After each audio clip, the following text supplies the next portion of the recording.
На 17 януари 2016 година, 9:30 сутринта, се наслаждаваме вече на първия за тая година истински сериозен сняг. Неделя сутрин е, но от вчера, от събота сутринта не е спирало, като сега едвам капе. Ето, може да се види тук двете коли, вчера сме ги чистили 2 пъти. Това е от снощи само и от през нощта. Ето тук горе-долу може по пътеката да се види. Но гледайки по покривите, където е натрупало, снощи преди да легнем в 11 часа, последно тупах тези кипарисите и имаше около 30 см сняг, значи сега е тук и на шапката на довара се вижда. Сега е някъде може би около 40. Представям си какво е, ако тръгнем да излизаме навънка с колата. Посмъртно не мога да излеземе.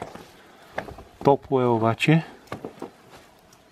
защото все още от капчука капе по-малко, въпреки че се е образувала горе една лелена. И тия вчера 3 пъти съм ги тупал. Сега пак ще ги тупам да не се щупат.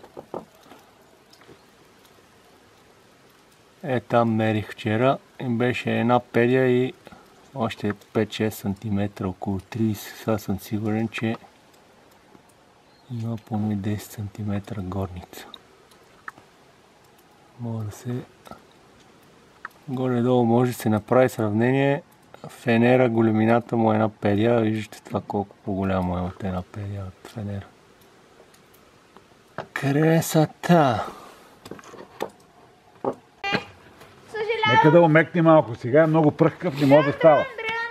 Опитай да видиш, че не става такова. Руло. Кажи хай! No hi! No hi! Калянчо, сега сме го облекли. До сега беше мрачно и веднъж се показа слънцето. За 2 дни е наваляло над 40 см сняг. Може да се види тук по покривите какво нещо е. Колите сега ги разчистихме. Веднага се разтопиха. Гледай какво става тук на Бора. Тук една голяма партина сме направили. Анджелина 2 дена не е излизала от мазето. Сега се показа и тя. Манджи! Манджи. Каляне, айде ако обичаш не пръскай колата. И какво хубаво слънчице.